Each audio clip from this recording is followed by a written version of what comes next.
Good evening. Tonight, our story begins with something a little sharper. A world of steel, ceremony, and sorrow. We are diving deep into what life was truly like in feudal Japan. Forget the noble warrior the movies sold you. The truth is, you probably wouldn't last a single day. So before you get comfortable, please take a moment to like the video and subscribe, but only if you genuinely find value in these journeys into the past. And do let me know in the comments where you're tuning in from and what time it is for you. It is always a privilege to know who is joining us from around the world. Now, find a comfortable position, dim the lights, and let's ease into tonight's chronicle together. Close your eyes for a moment and picture a samurai. What do you see? Perhaps it's a lone, imposing figure, standing silent and resolute in a field of swaying silver grass. His armor, a work of art, is the first thing that catches the eye. The ritual of donning it is a meditation in itself. First, the simple silk robes, then the layered plates protecting the torso, the do, the ornate shoulder guards, the sodi, and finally the fearsome horned helmet, the kabuto, a mask of stoic fury that hides the man within, leaving only a terrifying effigy of war. Each piece is tied with deliberate, perfect knots, a testament to a life of discipline and order. His clan's crest, the mon, is proudly displayed, a symbol of his identity, his duty, and his complete submission to his lord. His hand rests gently on the hilt of his katana, a blade so flawlessly crafted it is said to be not just a weapon, but the very soul of the warrior who wields it. Think of the weeks of labor, the smith folding the steel upon itself thousands of times, hammering out impurities, creating a blade both impossibly sharp and resilient. The elegant curve, the distinct temper line known as the hamen, the intricate wrappings on the hilt, all of it speaks to a culture that elevated the tools of death to the highest form of art. This sword is his life, an extension of his will. You see a master of his craft, a man whose every movement is a study in precision and deadly grace. His mind is as sharp as his sword, governed by a profound code of ethics known as Bushido, the way of the warrior. This code, you've been told, is a righteous path, a complete moral philosophy built on virtues. There is Ji, justice, the unwavering moral compass. There is Yu, courage, the bravery to face any foe. There is Jin, compassion, the benevolence to protect the weak. There is Rei, respect, the courtesy shown to all. And above all, there is Meiyo, honor, and Chugi, an unshakable loyalty to one's lord. He is a protector of the innocent, a servant to a just cause, a pillar of strength in a chaotic world. Perhaps you picture him in that duel, a scene of almost religious tension, two warriors, standing feet apart in a silent, moss-covered temple garden. There is no anger, only a deep, respectful understanding of the lethal art they are about to perform. The air is still. The only sound is the gentle clink of a bamboo fountain. Then, in a flash of impossible speed, blades are drawn. There is a single, perfect strike, a whisper of steel cutting through the air. One warrior falls, defeated, but not dishonored. The victor bows, his duty done, his skill proven. There is no celebration, only a quiet, somber acknowledgement of fate.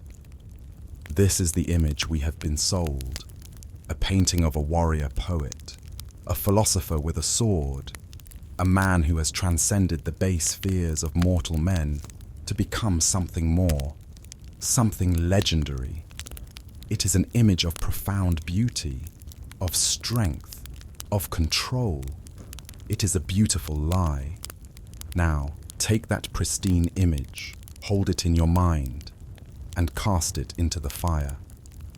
Watch the elegant armor melt away, revealing not a demigod, but a man made of flesh and bone, just as fragile as any other. The gleaming katana becomes heavy in his hand, its edge stained not with the clean finality of a jewel, but with the mud and viscera of a desperate, chaotic skirmish. The serene temple garden dissolves into a filthy, disease-ridden encampment, thick with the stench of unwashed bodies, horse manure, and open latrines. The air, once still, is now filled with the groans of the wounded and the distant, rhythmic hammering of a blacksmith repairing a broken spearhead. This cacophony of misery is the true soundtrack to his life. It is the sound of a persistent hacking cough from the man in the next tent, a sickness that will claim him before the week is out. It is the sharp, desperate cries of men being held down as a sawbones works on a festering wound with an uncleaned blade. His life was not his own. It was a tool, a piece of property owned by his lord, to be used and discarded as needed. A samurai's worth was measured only by his utility in battle and his obedience in peace. This was a world where loyalty was often a one-way street, culminating in the expectation of junshi, the act of following one's lord into death, a final, chilling proof that his life had no independent value. The noble code of Bushido, once a shield of honor, twists and tightens into a psychological cage, its bars forged from fear and paranoia, and the samurai himself, the calm, resolute figure. His face is no longer a mask of control. It is the face of a man who is cold, who is hungry, and who is deeply, profoundly afraid. Afraid not just of the enemy's spear, but of his own lord's shifting moods, of the whispers of rivals in the court, of the dysentery that has taken more of his comrades than any blade, and of the agonizing duty that may await him should he make a single, unforgivable mistake. He was also afraid of his fellow samurai. The warrior class was not a unified brotherhood. It was a snake pit of internal hierarchies. A low-ranking rural warrior could be humiliated or even cut down with impunity by a higher-ranking retainer for the slightest perceived insult. Every day was a careful performance, a delicate dance of etiquette and observation, where a misplaced word or an improper bow could mean ruin for him and his entire family. This was not a life of noble camaraderie, but one of constant social anxiety, of watching one's back, of vying for the fleeting favor of a powerful man who saw him as little more than a sharpened tool. This is the world we will be exploring tonight. Not the world of legend, but the world of reality. It is a world where the soul was a heavier burden than any armor, and where survival was a daily, grinding, and often miserable affair. The elegant jewel was a fantasy. The reality of war was the gruesome task of collecting heads for proof of kills. This was not mere savagery, but a grim bureaucracy of death. After a battle, these trophies would be cleaned, their hair carefully arranged, and presented to a lord in a formal ceremony known as the kubi-jiken, the head viewing. Here, in a quiet room, a lord would inspect the faces of his fallen enemies, judging the rank and value of each kill, while the victorious samurai waited, praying their work was deemed worthy. This was a world defined not by grand philosophy, but by a social hierarchy so rigid it was a prison in itself. A world where the difference between a high-ranking retainer and a low-ranking foot soldier was a chasm of wealth, comfort, and respect. A samurai's life was dictated not by his own will, but by the rank he was born into and the whims of the man he served. The samurai's life was not a poem written in steel, but a grim prose written in pain, hunger, and servitude. This isn't a story about how samurai fought. It's a story about how they suffered, about the daily indignities and the constant crushing pressures that defined their existence. We will explore the meager food that filled their bellies, the rigid and unforgiving social structures that bound their hands, the ever-present threat of a brutal and often pointless death, and the complete and utter lack of personal freedom that was the true price of their title. Forget the tales of honor and glory. The true story of the samurai is written in the gnawing emptiness of his stomach, the terror of his lord's gaze, and the cold steel of the blade he would one day be forced to turn upon himself. The life of the samurai was, from its first breath to its last, a life of service. But the word service, as we understand it today, a noble choice, a fulfilling duty, is a gentle fiction compared to the reality. The service of the samurai was not a choice. It was a state of being, as inescapable as the flow of time itself. Their station in life, perched precariously above the vast sea of commoners, was not a platform of freedom, but the bars of a gilded cage. It was a life of immense privilege compared to that of a farmer, certainly, but it was a privilege paid for with the currency of the soul, personal liberty. To understand the samurai, one must first understand that he was, in the most literal sense, property, an exquisite, dangerous, and utterly disposable tool in the hands of his master. At the apex of the samurai's world stood his lord, the daimyo. This was not a relationship of employee to employer, or even of soldier to general. It was a bond closer to that of a clay vessel to the potter who shaped it. The daimyo was the absolute, unquestioned master of his domain. He owned the land, the rice it produced, the castles that dotted the landscape, and the lives of every man, woman, and child who lived under his banner. His word was not merely law, it was reality itself. If the Lord decreed that the sky was green, the samurai's duty was not to argue, but to admire the particular shade. A fitting analogy might be that of a bonsai tree.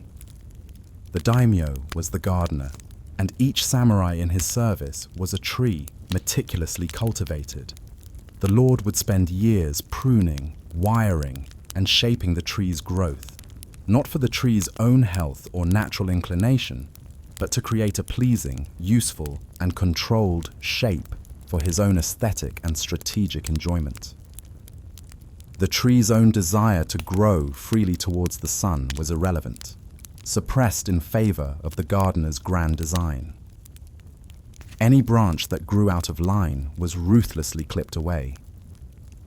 This was the nature of the samurai's existence, a life of constrained growth, shaped by an external will, beautiful and tragic in its artificiality. This power was not abstract. It was maintained through a meticulous and often cruel system of control. The very livelihood of a samurai was a gift, measured in units of rice known as koku. One koku was, in theory, enough rice to feed one man for 1 year. Your entire existence, your wealth, your social standing, was quantified by this stipend, doled out at the Lord's discretion. A bountiful stipend meant you could afford better armor, a larger home, and perhaps even a servant. A meager stipend meant a life of near poverty, of patching old clothes and worrying if there was enough rice to last the winter. This financial dependence was total. The Lord could increase your stipend for great service, but he could also reduce it, or strip it away entirely for a single mistake, casting you and your family into destitution. Even a samurai's name was not entirely his own. As a sign of great favor, a daimyo could grant a valued retainer the right to use one of the kanji characters from his own name. This was an immense honor, a public declaration of the Lord's esteem that could elevate a samurai's status overnight, but it was a borrowed glory. This favor could be rescinded at any time. The character stripped from the samurai's name as punishment for failure or disloyalty, a symbolic and deeply humiliating act of erasure. A samurai's world was not Japan. It was his lord's domain, the Han. His loyalty was not to an abstract nation, but to this man, this clan, this specific piece of land. The concerns of the emperor in Kyoto or the shogun in Edo were distant, ethereal concepts compared to the immediate, tangible power of the daimyo who controlled his rice stipend. This provincial worldview was deliberately cultivated. By keeping their retainers focused on the affairs of the domain, lords prevented the formation of broader alliances that could challenge their authority. Furthermore, the lord's control extended to your family. During times of peace, especially in the Tokugawa period, many samurai were required to live permanently in the castle town, their families kept as de facto hostages to ensure loyalty. A samurai serving in a distant post would often have to leave his wife and children behind in the capital city of Edo, under the watchful eye of the shogun's officials. This system ensured that any thought of rebellion or disobedience would be tempered by the knowledge that your loved ones would pay the ultimate price for your actions. They were leverage, a permanent guarantee of your submission. This control extended even to your freedom of movement.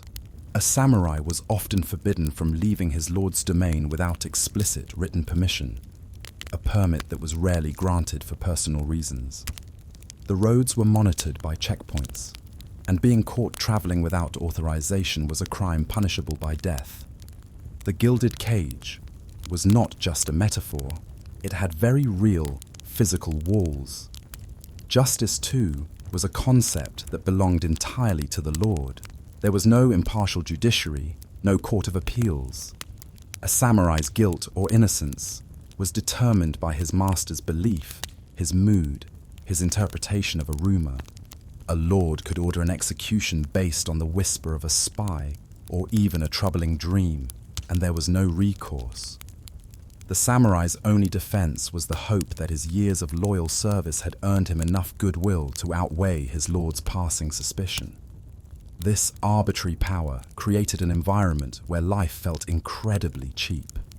Your years of training, your sacrifices in battle, your loyalty, all could be erased in an instant by a single, unchallengeable verdict. This was especially terrifying during times of succession. If your lord died without a clear heir, the domain could be thrown into a miniature civil war.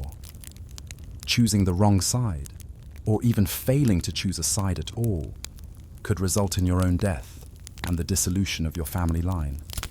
Your entire security rested precariously on the health, sanity, and political stability of one man. This dynamic was enshrined in the concept of chugi, loyalty. But this was not the loyalty of friendship or mutual respect. It was an institutionalized, all-consuming obligation that superseded family, personal belief, and even the instinct for self-preservation. A samurai's life was a debt owed to his lord from the moment of his birth. His training, his food, his home, his very name, all were gifts bestowed by the lord, and they could be revoked at any moment, for any reason or for no reason at all. To question an order, to hesitate in its execution, to even allow a flicker of doubt to cross one's face, was to invite ruin. Imagine you are a samurai in your lord's court. You have served him faithfully for 20 years. One day, he calls you forward. The audience chamber is vast and silent, the air thick with the scent of old cypress wood and burning incense. The only sound is the rustle of silk as you move across the polished floor and prostrate yourself, your forehead touching the cool wood. You do not dare to look at your lord's face. You only watch his feet. He points to your closest friend, a man who has fought beside you, whose children have played with your own. The lord, in a fit of pique over a minor accounting error or a poorly composed poem, declares your friend a traitor. He then turns to you and orders you to draw your sword and execute him right there in front of the entire court. What do? There is no choice. To refuse would mean your own immediate death and likely the execution or enslavement of your entire family. Your wife and children would be cast out, their name forever stained with your dishonor. So you bow. You draw your blade, the same blade you once swore to use only for just causes, and you carry out the order. You perform the act without flinching, for to show emotion would be a sign of weakness, another insult to your lord. You walk away, your soul hollowed out, leaving your friend's body to be unceremoniously dragged away. This was not an exaggerated hypothetical. It was the chilling, ever-present reality of the daimyo's absolute power. Your life, your friendships, your very conscience were all secondary to his whim. This absolute power created a culture not of noble courage, but of pervasive, suffocating fear. This was not the sharp, hot fear of the battlefield, but a cold, chronic anxiety that permeated every waking moment. A samurai's life was a relentless performance, a complex dance of etiquette, where a single misstep could lead to disgrace, exile, or death. The court of a daimyo was a web of intricate rules. There was a proper way to walk, to sit, to speak, to hold a fan, to accept a cup of tea. Even the handling of one's sword was a language in itself. When visiting another's home, you were expected to leave your long sword, the katana, at the door as a sign of trust. Your shorter blade, the wakizashi, could be brought inside, but how you placed it beside you, with the hilt pointing to the right, away from your dominant hand, or to the left, ready to be drawn, sent a clear and potent message of peace or suspicion. Every interaction, no matter how trivial, was governed by this unwritten code. This was perhaps most perfectly encapsulated in the tea ceremony, or chanoyu. To an outsider, it is a simple, graceful ritual. To the samurai participating, it was a high-stakes test of his discipline, taste, and knowledge of etiquette. Every gesture was prescribed: how to enter the room, how to admire the flower arrangement, how to hold the tea bowl with both hands, how to turn it precisely so you did not drink from its decorative front, how many sips to take, the exact sound of the final appreciative slurp, the precise way to wipe the rim of the bowl. An error in this intricate choreography, a clumsy movement, or an uncultured comment on the utensils could be seen as a profound reflection of a flawed character, bringing immense shame upon oneself in front of powerful peers. This was further complicated by the language itself. The Japanese language has multiple levels of politeness and honorifics, known as keigo. A samurai had to master this complex grammar, using precisely the right level of speech for every person he encountered. Using a form of speech that was too casual for a superior was a grave insult. Using a form that was too formal with an equal could be seen as sarcastic or aloof. A simple conversation was a minefield of potential grammatical errors, each one capable of causing offense. This obsession with etiquette was a tool of social control. It kept everyone in a state of high alert, constantly reinforcing their place in the hierarchy. While a samurai possessed the grim privilege of kairisuta gomen, the right to cut down and leave, which allowed him to kill a member of the lower classes, a farmer or merchant, for a perceived slight, this power was a double-edged sword. It did not apply to his superiors. Any disrespect shown to a higher-ranking samurai could see him cut down in an instant, and the act would be considered perfectly justified. The samurai was both a master and a slave, a predator to those below him and helpless prey to those above. Imagine yourself walking down a muddy road. A peasant, struggling under a heavy load of firewood, stumbles and jostles you. He doesn't even make you fall, but his dirty sleeve brushes against your kimono. He immediately falls to his knees, begging for his life. Onlookers freeze. Your status has been publicly challenged, however unintentionally. Your training, your entire social conditioning screams that this insult must be answered with immediate, lethal violence to preserve your authority. You have the right. But perhaps you are tired. Perhaps you see the terror in his eyes and feel a flicker of the compassion Bushido claims to value. You snarl a curse at him and continue on your way. The peasant is left trembling in the mud, acutely aware that his life was just spared on a whim. And you are left with the unsettling knowledge that your mercy could be interpreted by onlookers as weakness. Even an act of restraint was a calculated risk. To compound this anxiety, lords employed networks of spies, known as metsuke, whose sole job was to monitor the samurai and report any hint of dissent, complaint, or improper behavior. The man you shared a drink with in the evening could be an informant who would report your careless words to a captain the next morning. This created an atmosphere of deep paranoia, where true friendship was a dangerous luxury, and every conversation was guarded. You could never be sure who was listening, or how your words might be twisted and used against you. Even the giving of gifts was a minefield. A gift that was too lavish could be seen as a bribe, one that was too meager, an insult. You had to navigate a complex system of social obligations, where one miscalculation could be interpreted as a political maneuver, with fatal consequences. Beyond the formal rules were the unspoken ones. There was a profound danger in appearing too competent or ambitious. If your skill with the spear was noticeably greater than that of your captain, it could be perceived not as an asset, but as a threat to his authority. You had to be skilled, but never so skilled as to outshine your superiors. This required a constant, exhausting performance of moderated competence, of deliberately holding back your full potential to avoid bruising the fragile ego of a man who held power over you.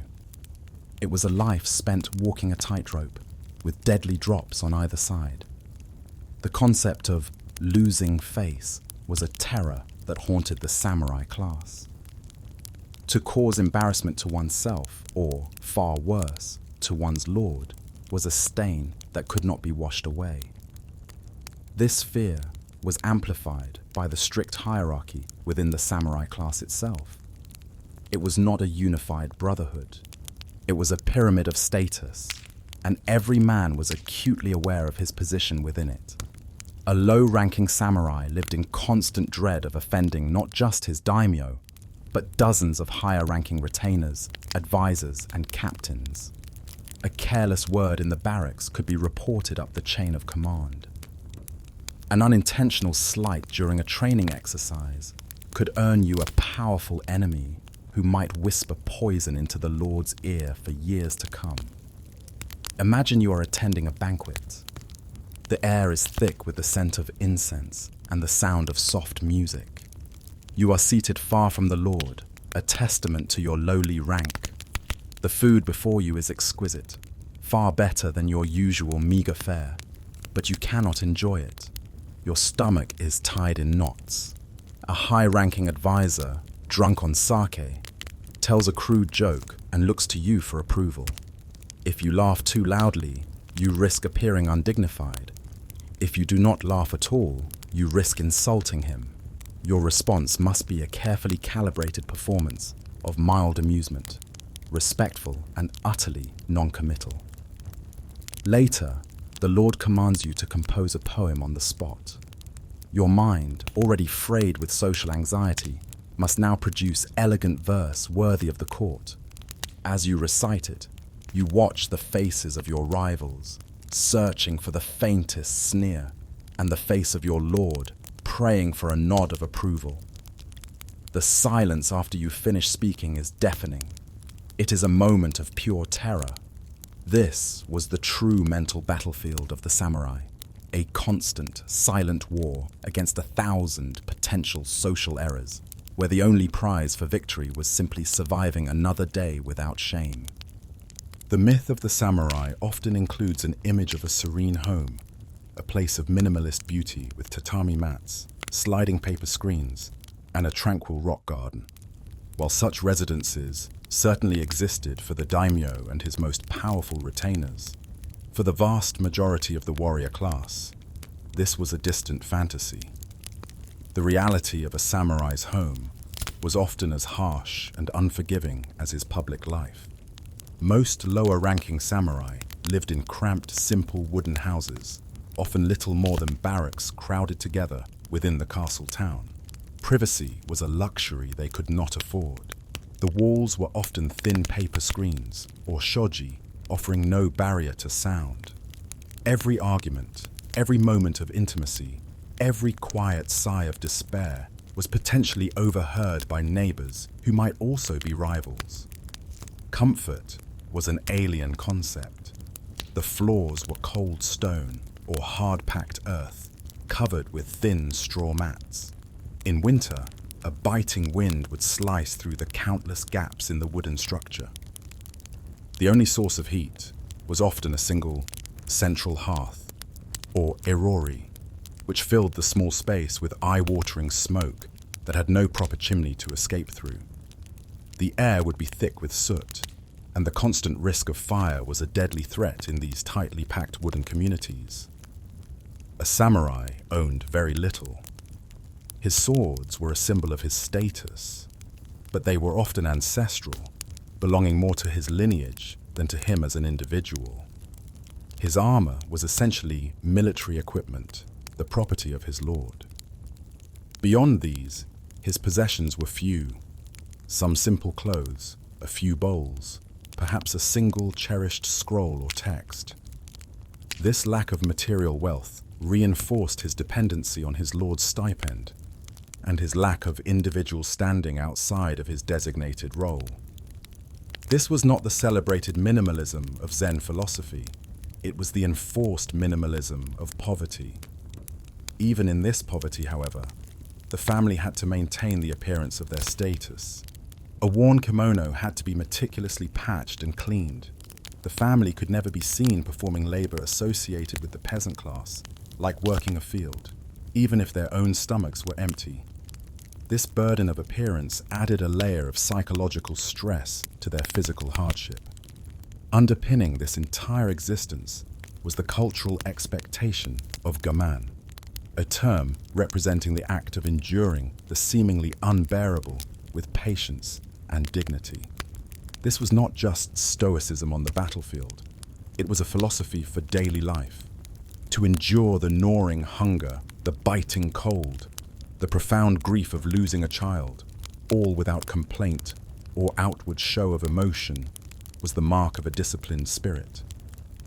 A samurai's wife, the okusan, was often the true master of gammon, managing the household on a pittance, weathering her husband's moods, and bearing her own sorrows in silence, all to uphold the family's honor.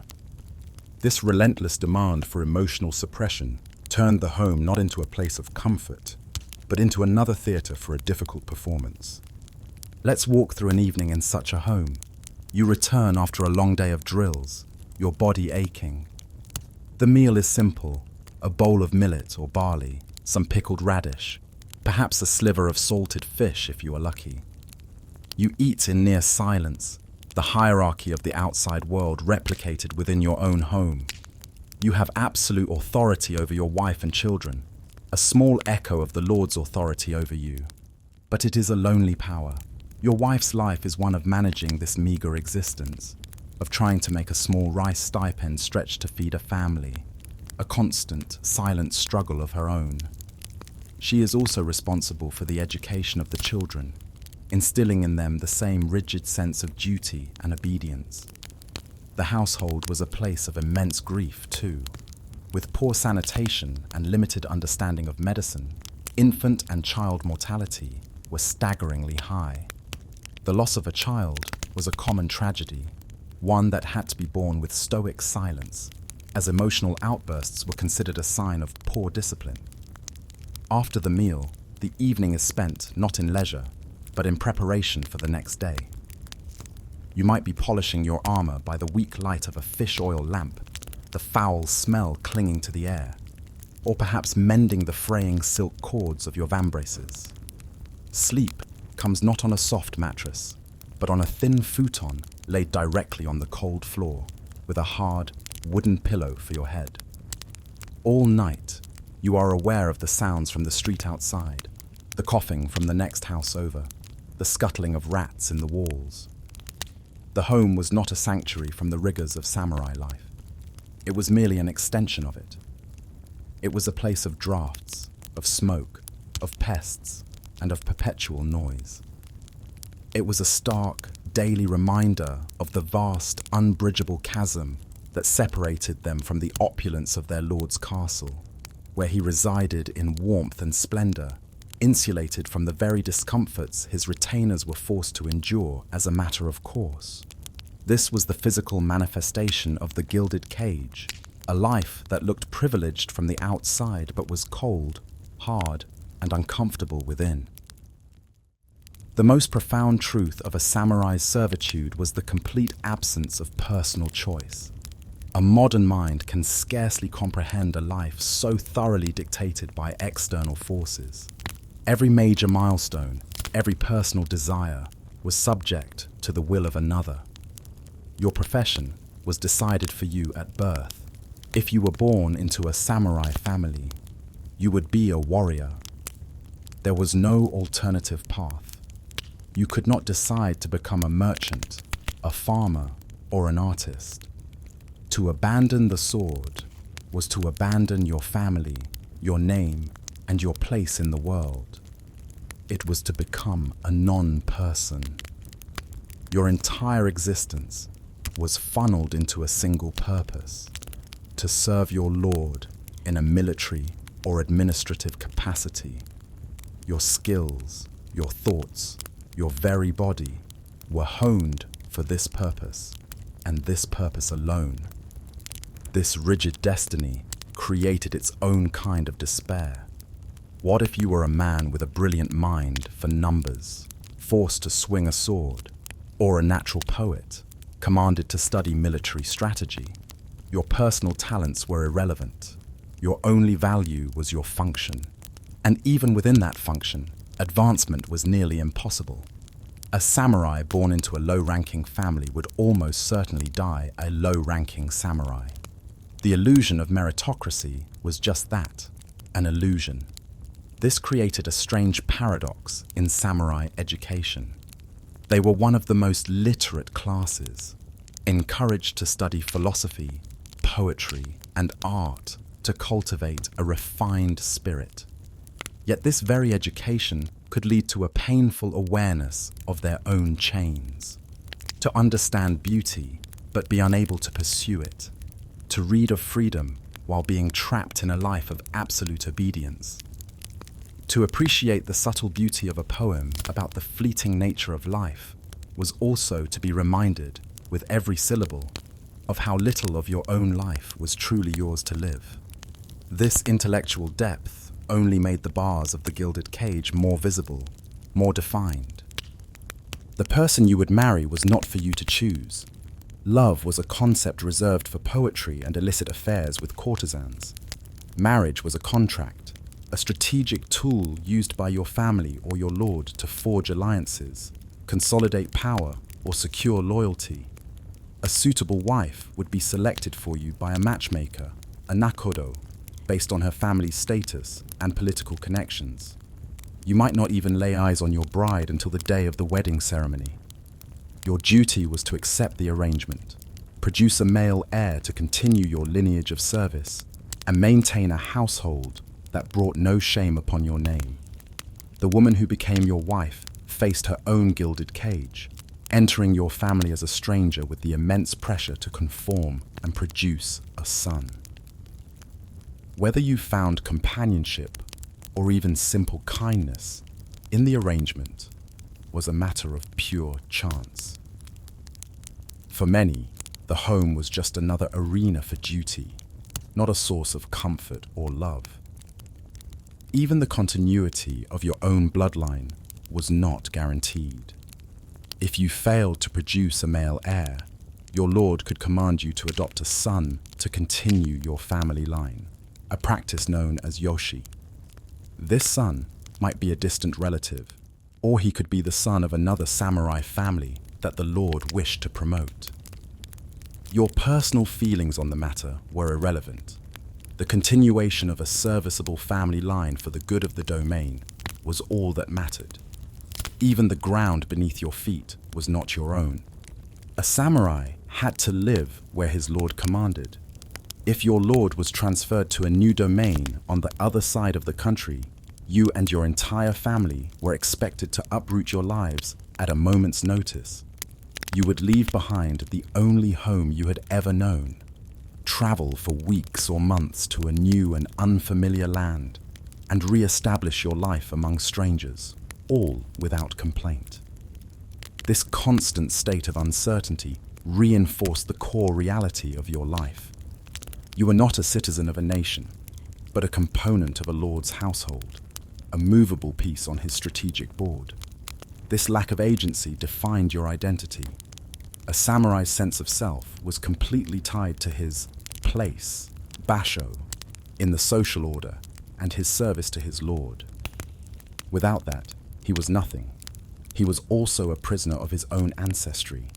The great deeds of his forefathers were not a source of pride, but a heavy burden he was expected to live up to, while their failures were a stain he had to constantly work to overcome. This is what made the idea of becoming a ronin, a masterless samurai, so terrifying. To be masterless was to be unmoored from the very source of your identity, to be a ghost wandering the land with no purpose and no social standing. A ronin was an object of both pity and scorn. Imagine having to sell your ancestral swords, the very symbol of your identity, just to afford a bowl of rice. Imagine seeking lodging in a village, only to be met with fearful, hostile stares from the same peasants who once bowed to you. Imagine trying to find work as a bodyguard, a yojimbo, competing with countless other desperate men, your skills slowly dulling, your armor rusting, your spirit eroding with each passing day. For most, becoming a ronin was a one-way street. Re-entering the service of a new lord was incredibly difficult, as you were often seen as untrustworthy, tainted by the failure or perceived disloyalty of your past. The life of a ronin was a slow public decay, a constant reminder of everything you had lost. This was the ultimate threat that kept a samurai obedient. Every aspect of your life, from the cradle to the grave, was a testament to your lack of freedom. You were, in essence, a well-adorned slave, granted the privilege of carrying a sword. In the gilded cage we have just explored, a samurai was bound by the authority of his lord, by the walls of his domain, and by the poverty of his station. But these external chains, as strong as they were, paled in comparison to the prison he built for himself within his own mind. This inner prison was constructed from a set of unwritten rules, a pervasive cultural expectation that would later be given a name: Bushido, the way of the warrior. We think of Bushido today as a noble, chivalrous code, a single, unified text like the Ten Commandments or a knight's code of chivalry.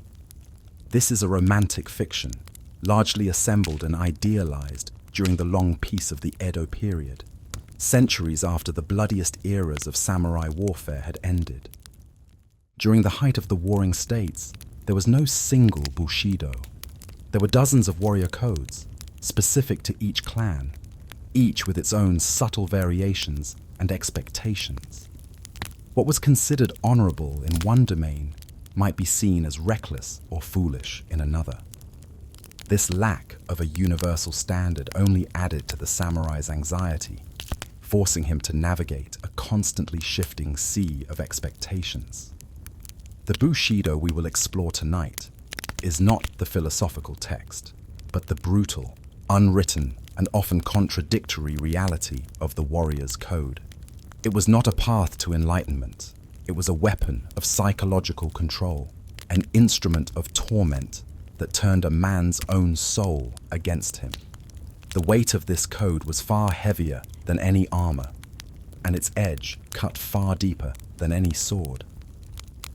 The central pillar of this psychological cage was the concept of face, in Japanese, mentsu or taimen.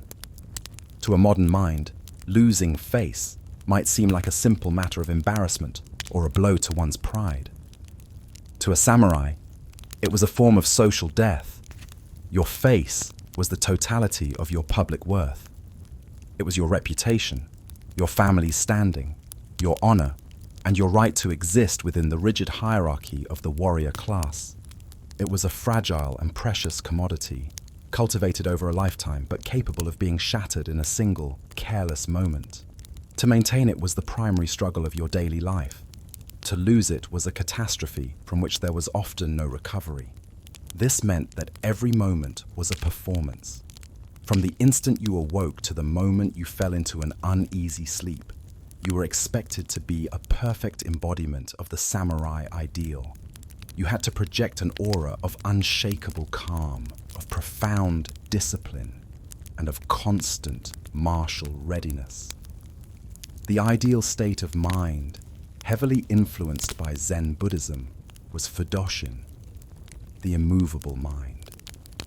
This was a state of perfect equanimity, where the spirit remained tranquil and unburdened by fear, anger, or even joy.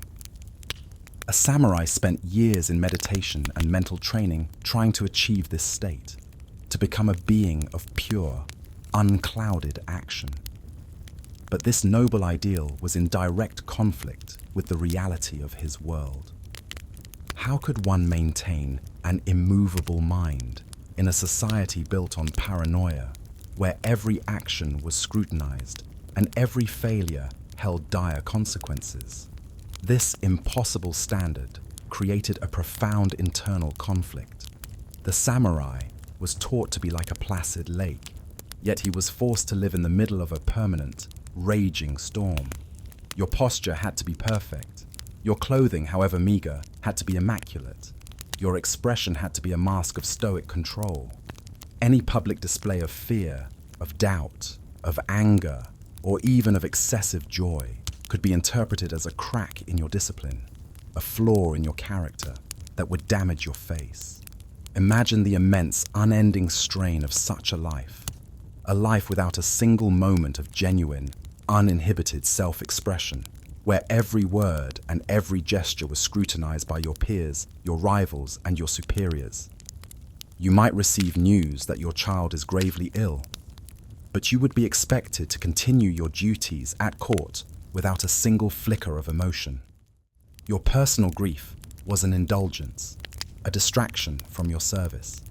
This constant suppression of natural human feeling was a core part of the psychological burden. This pressure extended to the complex web of social obligations known as giri.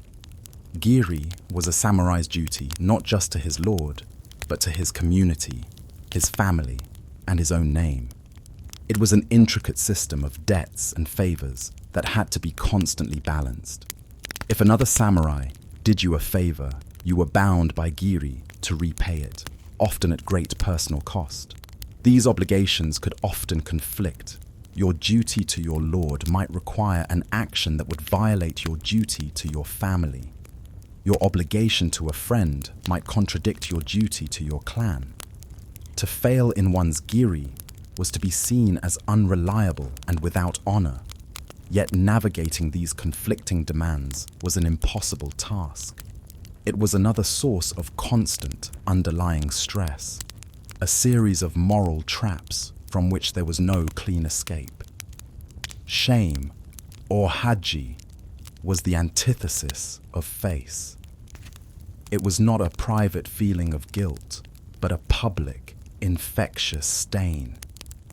If a samurai brought shame upon himself, he brought it upon his entire household.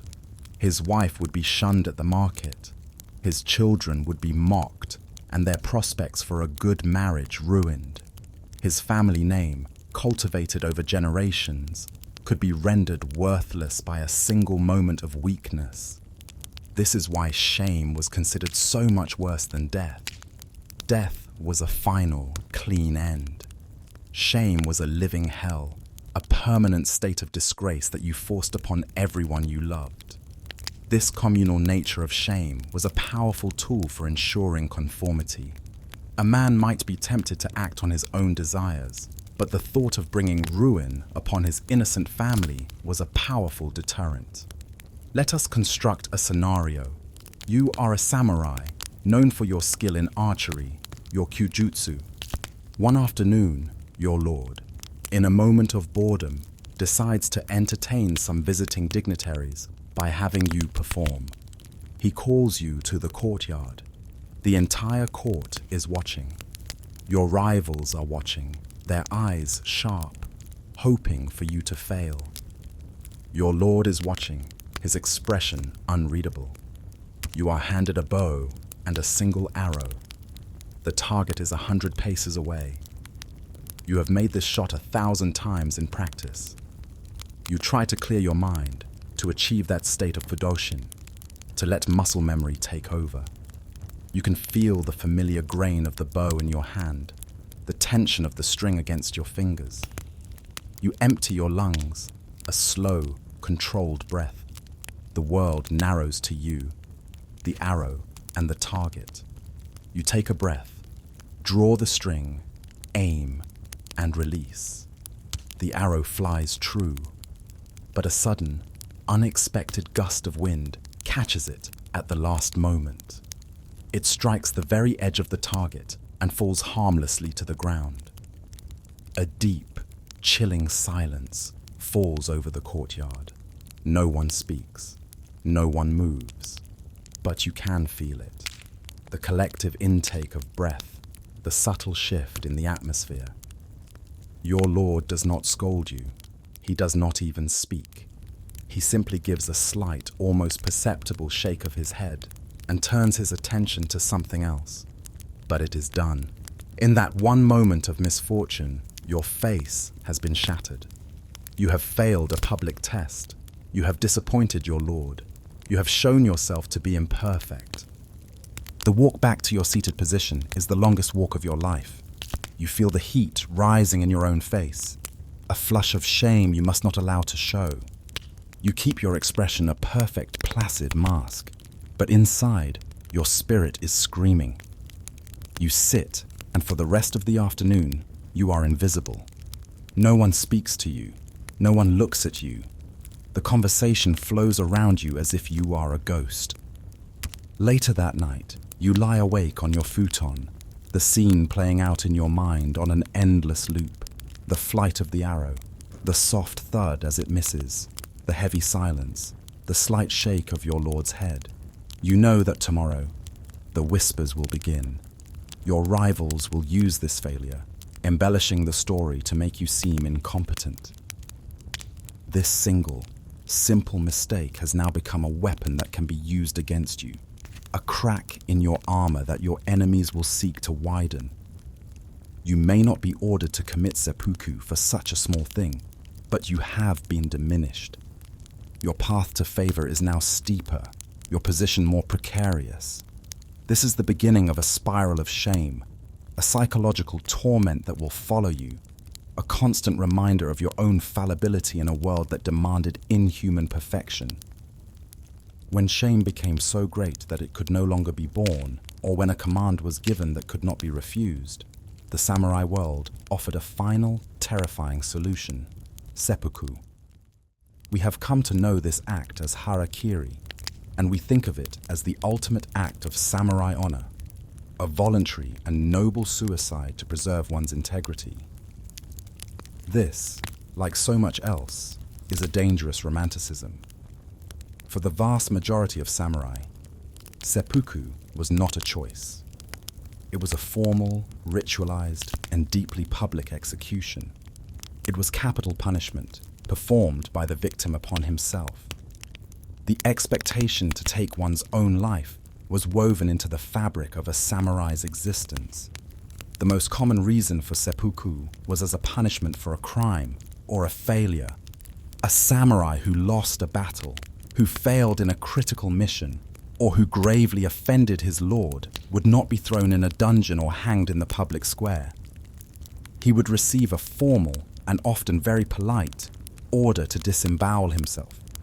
This command was absolute. To refuse would be to prove oneself a coward, bringing an even greater and more permanent shame upon one's family. By performing the act, you were given a final, terrible opportunity to prove your discipline and restore a sliver of honor to your name. Your death was your final service to your lord. The philosophy behind this gruesome act was tied to the belief that the hara, the abdomen, was the seat of the human spirit and true intentions. To cut open one's own stomach was, in a symbolic sense, to show your soul to the world, to prove that even in failure, your spirit was pure and without deceit. It was a final, ghastly display of sincerity.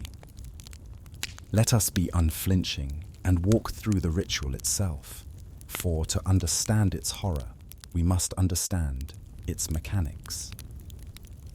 The ceremony was a highly choreographed spectacle. The condemned samurai would first take a ritual bath and dress in a white kimono, the color of death.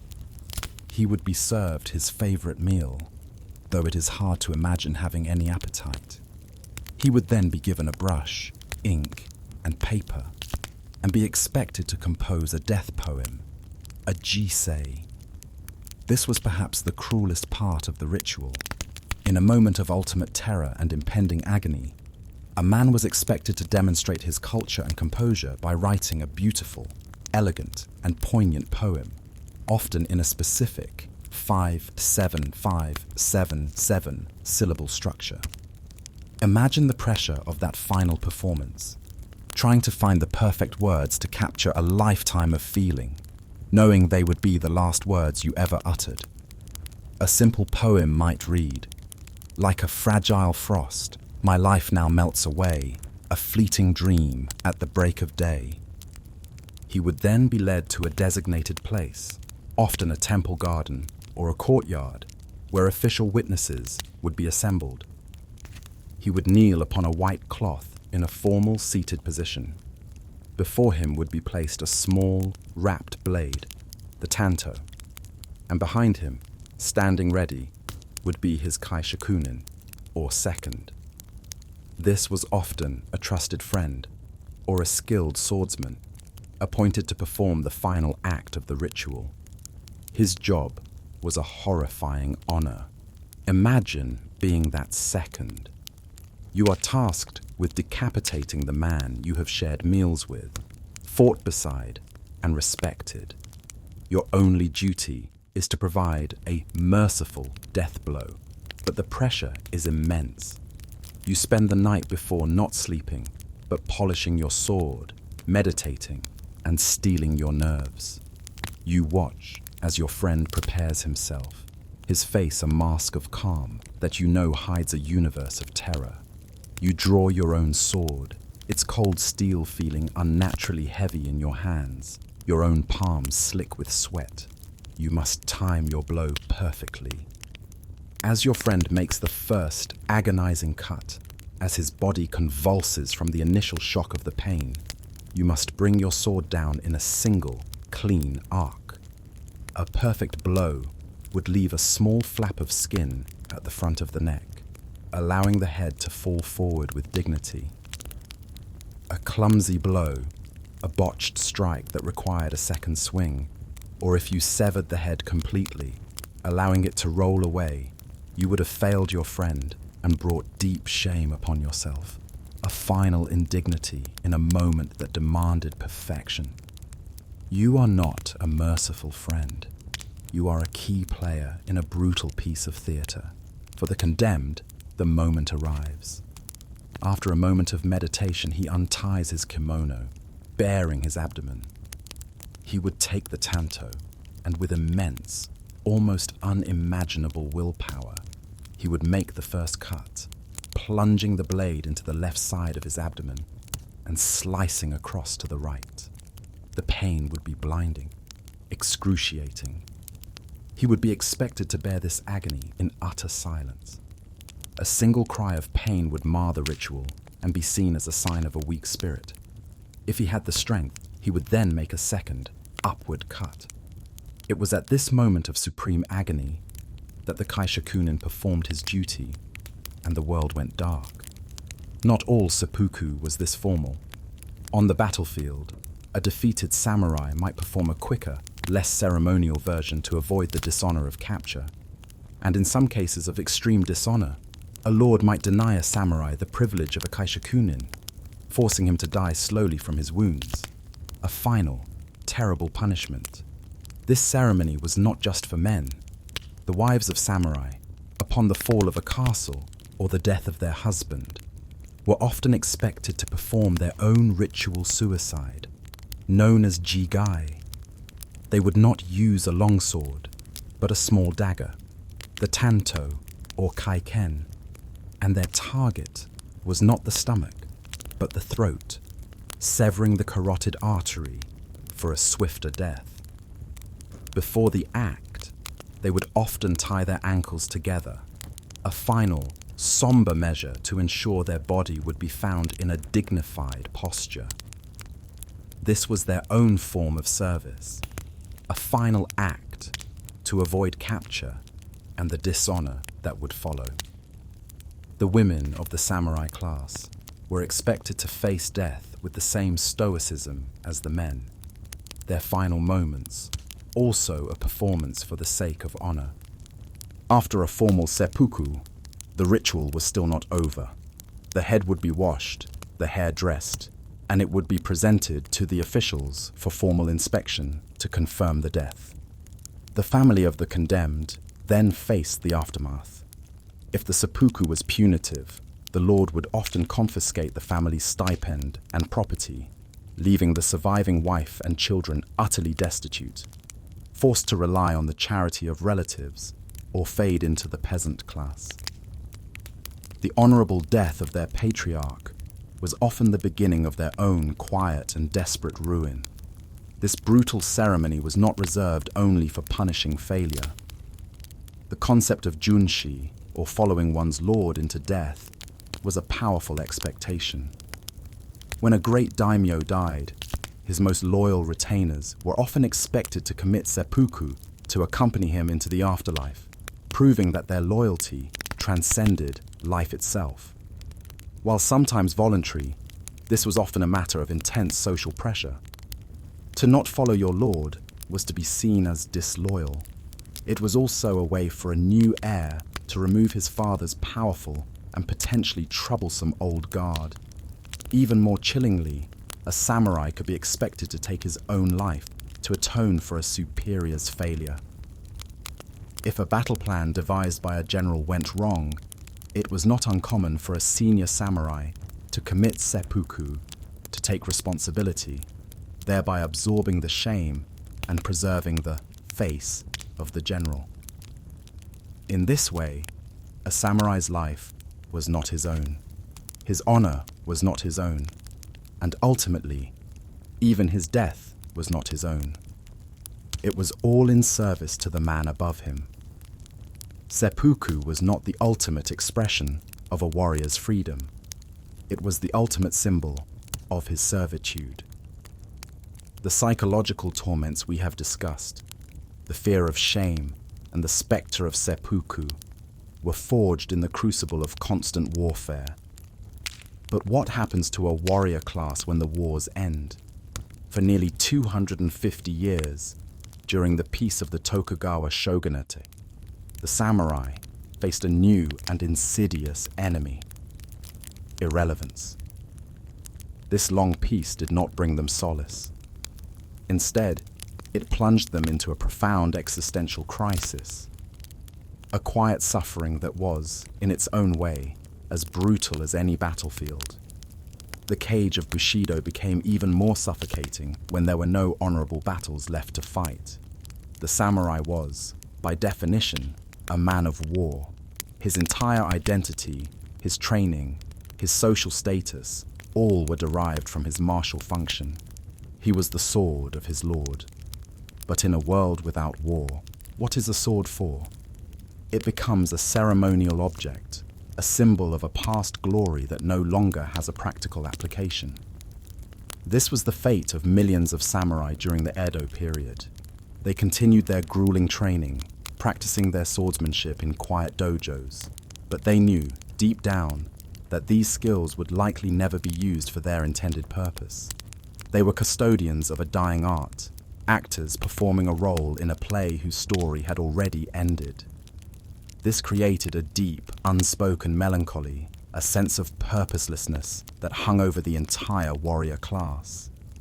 To cope with this new reality, many samurai were forced to become something they were never trained to be: bureaucrats. They traded their swords for ink brushes, their battle strategies for accounting ledgers. They became administrators, tax collectors, and officials in the sprawling bureaucracy of their lord's domain.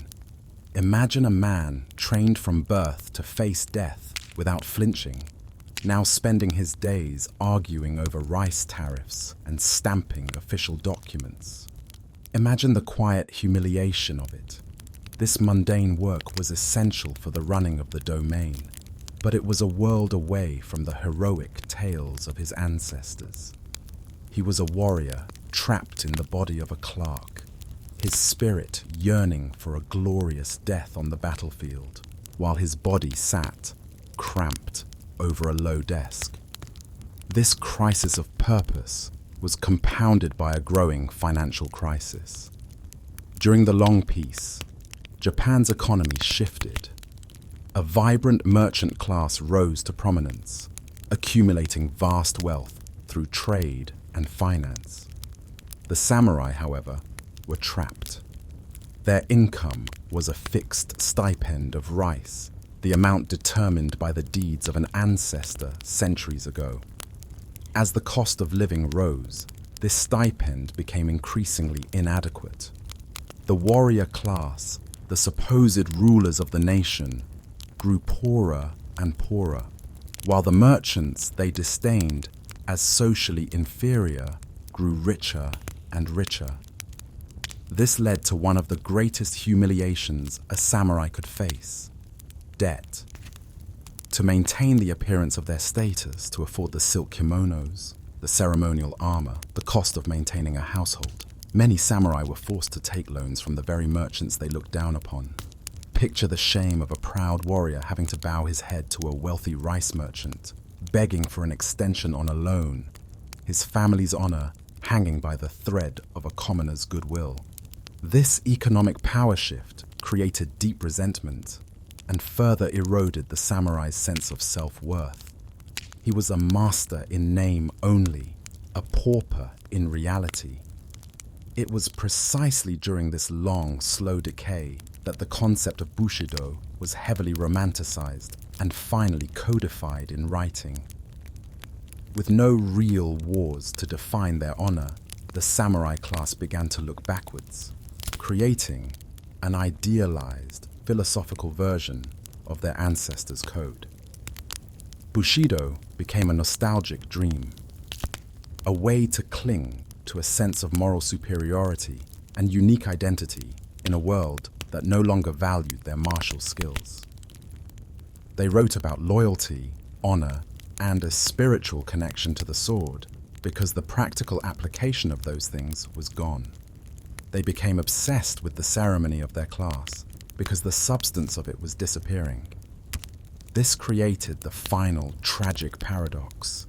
The more peaceful and irrelevant the samurai became, the more fiercely he clung to the brutal, romanticized ideals of his warrior past. He was trapped not only by his lord and his poverty, but by the ghost of his own glorious history. And so the famous code of Bushido reveals itself not as a guide to moral living, but as a sophisticated system of psychological enforcement. It was a way to ensure that a warrior would not only obey any command without question, but would actively police his own thoughts and emotions to conform to an impossible ideal. It used the profound human fear of public shame as its primary weapon, creating a world where a misplaced word was as dangerous as a sword, and where personal feelings were a liability. The ever-present spectre of seppuku was the code's final, brutal guarantee of compliance. It was a ritual that transformed the act of execution into an act of personal responsibility, forcing the condemned to become the instrument of his own destruction. This was the true weight on the soul of the samurai, the knowledge that his honor was a fragile commodity, his life was conditional, and his spirit was bound by an invisible but unbreakable cage of expectations. This inner torment was the constant, silent backdrop to all the physical hardships he was forced to endure, a burden he carried with him every single day, from his first breath to his last. The gilded cage of servitude and the mental prison of Bushido were designed to create a specific kind of man, one who was utterly obedient and unafraid to die. But an obedient mind is useless without a body capable of carrying out its lord's commands. And so, from the moment a samurai could walk, his body ceased to be a vessel for his own experience and became a weapon to be forged, hardened, and sharpened for the singular purpose of dealing death. The process was not one of noble instruction. It was a grueling, often brutal, and relentless grind designed to strip away childhood, empathy, and the very instinct of self-preservation. The training began almost as soon as a boy could stand, often as young as 5 years old. It began not with philosophy, but with pain. He would be given his first wooden sword, a bokken, heavy and awkward in his small hands. His father, or a stern instructor, would guide him through the basic stances, correcting his posture with sharp commands. Then came the drills. Day after day, he would practice thousands upon thousands of sword swings, suburi, until his arms burned with a fire that never seemed to fade, and his hands were covered in bleeding blisters that would eventually harden into calluses. He was taught that this pain was not something to be avoided, but something to be welcomed, a sign that his body was being properly tempered, like steel in a forge. His childhood would not be one of games and play, but of endless repetitive exercises designed to build endurance and discipline. He would be forced to stand under a freezing waterfall in winter to build his resilience, or to run barefoot through snow. He would be sent on long errands without food to learn to master his hunger. This was not about building character in the modern sense. It was about systematically breaking down the body's natural inclination toward comfort and safety. He was being taught that his physical sensations were irrelevant in the face of duty. As he grew, the curriculum of pain expanded. He would have to master not just the sword, kenjutsu, but a full suite of martial arts. He would spend hours practicing archery, kyujutsu, often in freezing rain or blistering heat, his fingers growing numb as he fired arrow after arrow at a distant target, the repetitive motion becoming a form of punishing meditation. He would learn the art of the spear, sojutsu, a weapon far more common on the battlefield than the katana, practicing thrusts and parries against a wooden post until his movements were second nature. He would be taught horsemanship, bajutsu, learning to control a powerful animal with his legs while firing a bow from the saddle, a skill that required incredible balance and coordination. And in some schools, he would learn to swim in a full set of heavy armor, a terrifying ordeal designed to prepare him for the chaos of a battle near a river or lake, where drowning was as great a threat as any enemy sword. The goal of all this training was to achieve a state of mushin, or no mind. This was the Zen ideal of a mind so perfectly trained that it could act and react in combat without the clumsy interference of conscious thought. But this ideal was a paradox. While he was trained to empty his mind in combat, his daily life was a maelstrom of conscious thought, of worrying about etiquette, politics, and honor. He was expected to be both a thoughtless killing machine and a hyper-aware courtier, a contradiction that added yet another layer of strain to his psyche. This physical conditioning was paired with a brutal psychological one. To be an effective killer, a boy had to be desensitized to the act of killing and the sight of death. It was not uncommon for a young samurai in training to be taken to public executions to watch criminals be beheaded. He would be instructed to look upon the scene without flinching, to study the proceedings with a detached, clinical eye. Some accounts tell of an even grimmer practice. A young boy would be given a freshly severed head to carry home, a gruesome trophy he was expected to live with, to handle, to look at, until he no longer felt any revulsion or fear. Imagine a child of 10, tasked with cleaning and preparing such a thing, his small hands working to arrange the hair of a dead man, all under the watchful eye of a father who saw this not as an act of cruelty, but as a necessary part of his son's education. This education was all-encompassing. Alongside the martial arts, he would be taught to read, write, and compose poetry, not as a means of self-expression, but as a marker of his class and a tool for courtly life. But even this was a performance. The true purpose of this relentless training, from the first sword swing to the last calligraphy lesson, was not to create a well-rounded individual. It was to create a predictable and reliable instrument of violence. It was to forge a human being into a weapon, sharp, hard, and utterly devoid of the hesitation or pity that might cause it to fail in its master's hand. The boy was not being raised, he was being manufactured. The culmination of this lifetime of training was the battlefield. In our minds, shaped by a century of cinema, samurai warfare is a thing of elegant, deadly beauty. We picture two master swordsmen, clad in magnificent armor, facing each other in a clearing. They bow, exchange names and lineages, and then engage in a breathtaking duel of flashing steel, a dance of death where the more skilled warrior inevitably triumphs. This is perhaps the greatest myth of all. A one-on-one duel between two high-ranking samurai was an exceptionally rare event, a dramatic exception to a grim and messy rule. The reality of battle for the vast majority of samurai was not an honorable duel. It was a chaotic, terrifying, and thoroughly impersonal skirmish. The road to that skirmish began with the march to war, an ordeal in itself.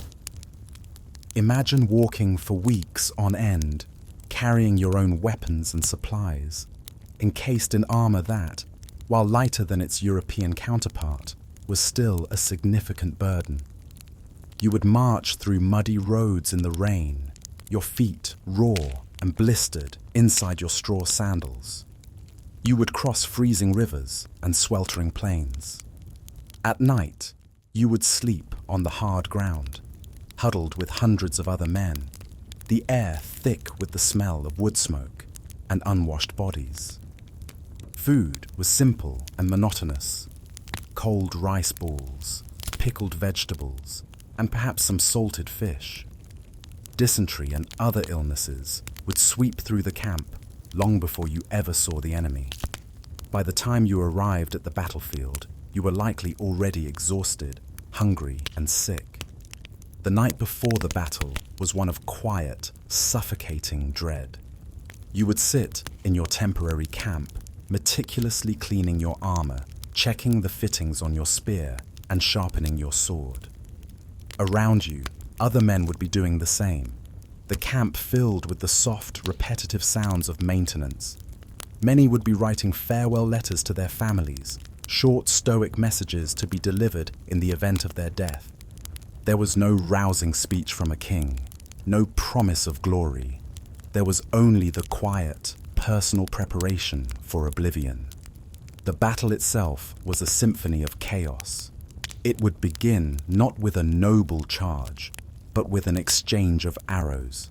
Thousands of archers would let loose volleys into the sky, a whistling rain of death that fell indiscriminately upon the massed ranks of soldiers.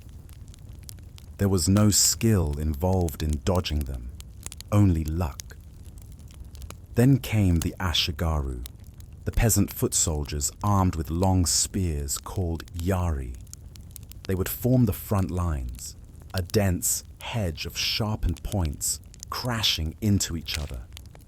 This was the heart of the battle, a pushing, shoving, screaming mass of bodies, a brutal and clumsy affair where men were stabbed and trampled in the mud. If you, as a samurai, were in this melee, you would not be engaging in elegant swordsmanship. Your prized katana would likely remain in its scabbard. To draw a sword in such a dense press of bodies was impractical and dangerous. Your primary weapon would be the spear, allowing you to keep your distance, or perhaps a heavy club. Your goal was not to display your mastery, but simply to survive. You would be fighting for your life in a chaotic, swirling cauldron of violence. The air would be a deafening roar, the thunder of taiko drums beating out commands, the bellowing of thousands of men, the sharp crack of arrows striking armor, and the terrible, piercing screams of the wounded and the dying. The ground beneath your feet would be a treacherous slurry of mud and blood, littered with fallen banners, discarded weapons, and the bodies of the dead and dying. You would not be fighting a single, clear opponent, but a faceless wave of enemies, their faces contorted in masks of fear and rage, identical to your own. Let's imagine your first kill. It is not a duel. A young enemy soldier, no older than yourself, stumbles through the chaos, his spear broken. His eyes meet yours, and for a split second, you do not see an enemy soldier. You see a terrified boy. But your training takes over. You lunge forward, a simple, efficient thrust with your spear.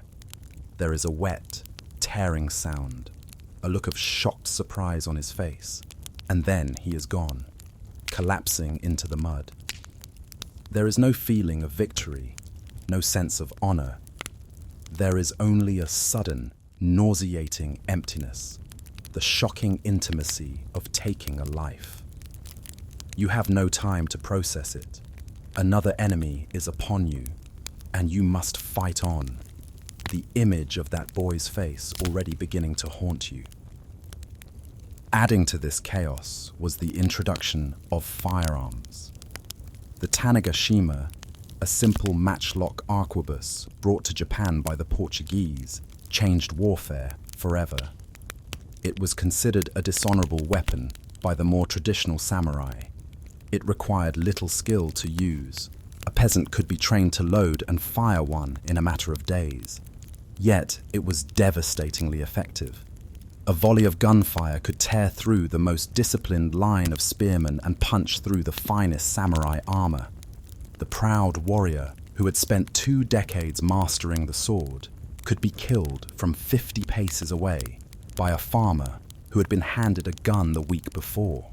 This was a source of immense psychological dissonance for the samurai class. It was a terrifying reminder that their years of brutal training, their entire identity as master warriors, could be rendered meaningless by a simple tube filled with gunpowder. The battlefield was not a stage for honor. It was an impersonal meat grinder, and every samurai who stepped onto it knew that his survival depended far more on luck than on skill. When the drums finally fell silent and one army broke and fled, the battle was not over. In many ways, the true horror was only just beginning. The aftermath of a feudal Japanese battle was a scene of unimaginable carnage and grim, methodical labor. The first task was to find the wounded. You would walk through the field of bodies, a landscape of twisted limbs and lifeless eyes, searching for the banners of your clan, listening for the faint groans of your comrades.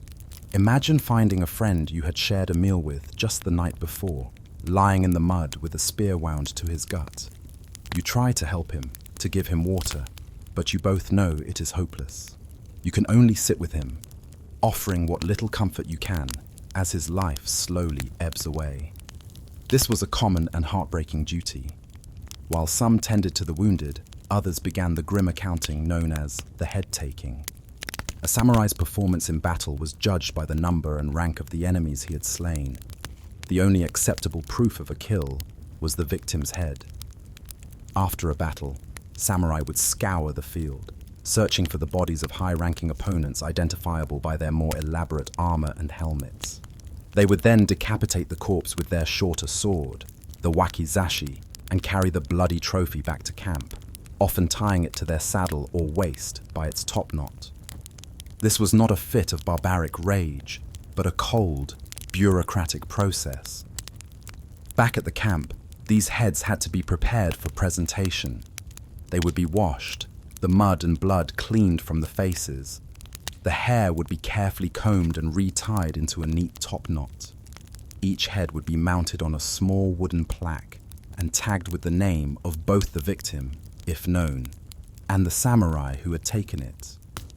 These prepared heads would then be presented to the Lord in a formal ceremony, the kubijikin. In a quiet tent or a room in a captured castle, the Lord and his advisors would inspect the grim trophies one by one. They would identify the faces of their fallen enemies, assess their rank, and confirm the kills. A samurai who presented the head of a worthy opponent would be praised and perhaps rewarded with a larger stipend, a new set of armor, or a promotion. A samurai who presented the heads of common foot soldiers would be seen as having performed his basic duty, nothing more. This macabre process was the performance review of the samurai, a system where human lives were reduced to currency in a gruesome economy of violence. After the accounting came the looting.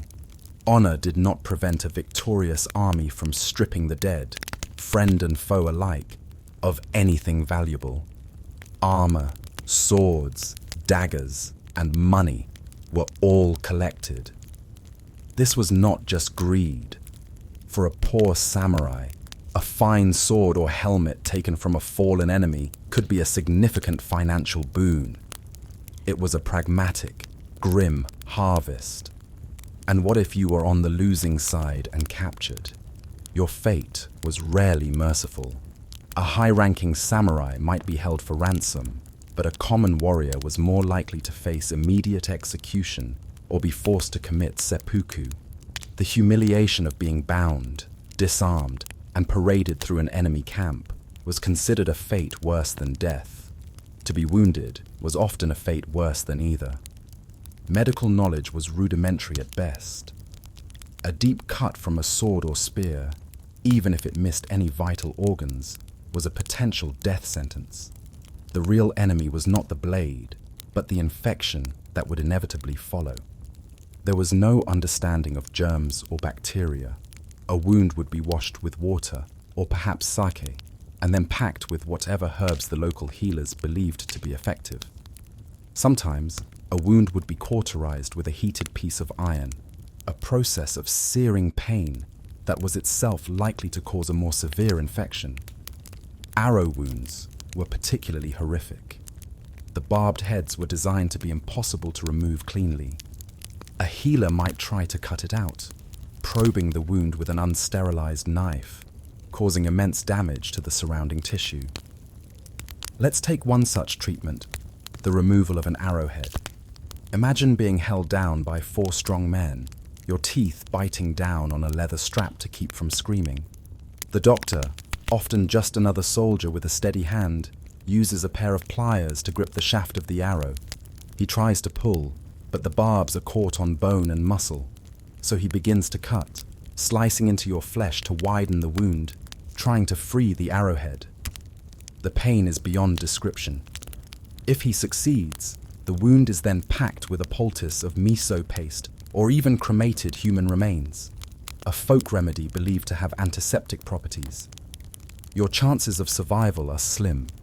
If an arrow struck a limb, amputation was often the only option. This was performed without anesthetic, the patient held down while a saw was used to hack through bone and muscle. The stump would be cauterized, and if the patient survived the shock and the blood loss, they would almost certainly die from the subsequent gangrene. Beyond the physical wounds was the psychological trauma. We would now call it post-traumatic stress disorder. For the samurai, it was a silent, private hell. There was no concept of mental health care, no way to process the horrors he had witnessed, and perpetrated. He was expected to be stoic, to show no weakness, but at night, in the quiet of his tent, the ghosts of the battlefield would return. He would see the faces of the men he had killed, hear their dying screams. He might suffer from sleeplessness, from sudden fits of rage, from a deep, unshakable melancholy. He could speak of this to no one. To admit to such inner turmoil would be to admit weakness, to lose face. And so, he would carry this trauma with him, a silent, festering wound in his soul that would never truly heal.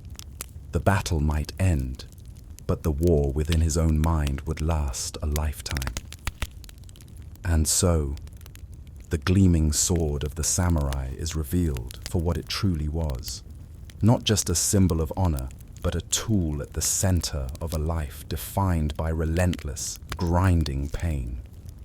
The journey of the warrior was not one of glory, but of systematic brutalization. It began in childhood, with a training regimen designed to break the body and numb the spirit, to turn a boy into an unthinking weapon. It continued onto the battlefield, a place not of noble duels, but of chaotic, terrifying, and impersonal slaughter, where survival was a matter of chance, not skill. And it ended, for so many, not with a hero's death, but with a slow, agonizing decay from an infected wound, or a lifetime haunted by the ghosts of the slain. The polished armor, the silken banners, the poetic ideals, all of it was a thin, fragile veneer laid over a core of profound human suffering. The true art of the samurai was not swordsmanship, it was endurance. It was the ability to withstand a lifetime of physical hardship and psychological trauma, all in service to a lord who saw him as little more than a sharpened instrument, to be used until it was broken and then discarded. The grind of the sword was, in reality, the grind of a life being slowly and deliberately worn away. We have explored the cage of servitude that bound the samurai's will and the prison of Bushido that tormented his soul. We have walked the chaotic, muddy battlefields and witnessed the grim harvests that followed. But the greatest threats to a samurai's life were often not found at the tip of an enemy's spear. They were far more intimate, more insidious. They were the invisible enemies that lay waiting in his water cup, in his rice bowl, and in the very air he breathed. In this chapter, we turn our gaze inward to the physical realities of the samurai's existence. We will strip away the image of the invincible, perfectly conditioned warrior and reveal a man made of vulnerable flesh and bone, fighting a constant, grinding war against malnutrition, disease, and the simple, wearing discomfort of his daily life.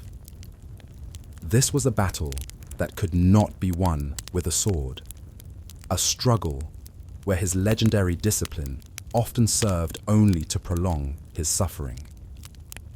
This is the story of the samurai's war against his own biology. We imagine the great samurai lords and their retainers sitting down to lavish banquets, feasting on a dozen exquisite courses, drinking fine sake, and being entertained by musicians. Such events did happen, but they were rare political performances, reserved for the absolute elite on special occasions. For the vast majority of the warrior class, a life of culinary delight was an unimaginable fantasy. The reality of their diet was defined not by flavor or variety, but by a bleak and unending monotony. The cornerstone of the diet, the very measure of wealth and sustenance, was rice. But even this was not a given. While high-ranking samurai ate polished white rice, a symbol of purity and status, most lower-ranking warriors subsisted on cheaper, heartier grains. Their daily meal would be a bowl of brown rice, or more often, a mixture of rice with millet or barley, often cooked into a watery, unseasoned gruel known as okayu.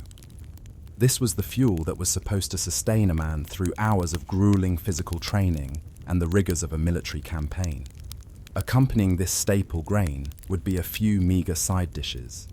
The most common was a simple soup made from fermented soybean paste, miso, which provided some much-needed salt and protein. Alongside it might be a small serving of pickled vegetables, or tsukemono. These were usually slices of daikon radish, cucumber, or cabbage, preserved in salt, rice bran, or sake lees. Their sharp, salty flavor was one of the few strong tastes a samurai might experience in his daily diet. A brief, pungent shock to the palate in an otherwise bland culinary landscape. What about protein, the building block of a warrior's muscle? It was a scarce and precious commodity. Due to a combination of Buddhist prescriptions against taking life and the simple expense of raising livestock, red meat was almost entirely absent from the diet of most Japanese people during this era. A samurai would likely go his entire life without ever tasting beef. Fish was more common, especially for those living near the coast, but it was still a luxury.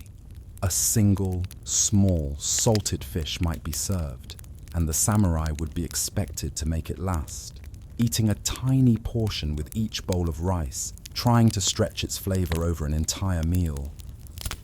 For those living inland, fresh fish was an impossibility. Their protein came from what could be foraged or found, some shellfish, perhaps some wild birds and insects. Yes, insects like locusts and bee larvae were a valuable and accepted source of protein, fried or simmered in soy sauce. This diet, so limited in its scope, was not just monotonous, it was dangerous. The very symbol of samurai status, polished white rice, was a silent killer. The process of polishing rice removes the outer layer, the bran, which is the sole source of thiamine or vitamin B1. A diet consisting primarily of polished white rice, with few other sources of nutrients, leads to a thiamine deficiency. This causes a devastating disease we now know as beriberi. In feudal Japan, it was so common among the upper classes in the capital city that it was known as Edo sickness, Edo wazurai. Imagine the symptoms. At first, a simple fatigue, a heaviness in the limbs that you might dismiss as the result of hard training. Then comes a tingling numbness in your hands and feet, a difficulty walking, a growing confusion. Your muscles begin to waste away. Your heart struggles, leading to swelling in your legs and difficulty breathing. In its final stages, it attacks the nervous system, leading to paralysis and heart failure. A samurai could be struck down not by an enemy, but by the very rice he ate as a symbol of his superiority. For those eating the less refined brown rice or millet, this specific danger was smaller, but they faced their own problems of malnutrition from the sheer lack of variety in calories. Let us picture a standard evening meal for a common samurai. You kneel on the hard floor of your chilly home. Before you is a simple wooden tray. On it sits a lacquered bowl filled with a greyish, watery gruel of millet and barley. Next to it is a smaller bowl with a few slivers of pickled radish, their sharp, vinegary smell cutting through the air. There is no meat, no fish, no fresh vegetables. This is it. You pick up the bowl and begin to eat, the texture coarse in your mouth. You chew slowly, deliberately, trying to make the meager portion last. The food does not bring pleasure. It is merely fuel, and there is not enough of it. You finish the bowl, but the gnawing emptiness in your stomach remains. This feeling of being perpetually unsatisfied, of a hunger that is never truly sated, was a constant companion for many samurai. It was a private, internal battle fought every single day. The samurai warrior, trained to face down a charging cavalry or a skilled swordsman, was utterly defenseless against an enemy he could not see, touch, or understand. In an age before germ theory, the world was filled with invisible threats that killed far more people than any war. A samurai's status, his armor, and his skill with a sword offered zero protection against the microscopic invaders that thrived in the unsanitary conditions of feudal Japan. Sanitation, as we would recognize it, did not exist. In the crowded castle towns where most samurai lived, waste disposal was a rudimentary and public affair. Human and animal waste was often simply thrown into the street or dumped into the castle moat, where it would fester. These moats, which we imagine as picturesque defensive features, were often little more than stagnant, open sewers, breeding grounds for disease. The stench in the summer heat would have been overpowering, a constant, foul miasma that hung over the entire town. Water, the source of life, was also the primary vector of death. Rivers flowing through these towns were contaminated with all manner of filth. Wells could be easily tainted by nearby latrines. To drink a cup of cool water was to roll the dice with your life. Diseases like dysentery and cholera were rampant, sweeping through communities in devastating epidemics. Imagine the horror of contracting such an illness. It would begin with a violent fever and stomach cramps, followed by days of debilitating diarrhea, draining your body of fluids until you were little more than a desiccated husk. There was no cure, no understanding of rehydration. You could only lie on your thin futon, growing weaker and weaker, until your heart finally gave out. Beyond the bacteria in the water was the world of parasites. In a time without proper food handling or sanitation, intestinal parasites like roundworms and tapeworms were an accepted, if miserable, part of life. They would live inside a person's gut for years, silently stealing nutrients from their already meager diet, leading to chronic malnutrition, weakness, and a host of digestive ailments. A samurai might be a fearsome warrior on the outside, but internally, his body could be playing host to a silent, writhing colony of parasites that were slowly draining him of his strength. And then there were the great plagues, the terrifying epidemic diseases that would appear without warning and decimate a population.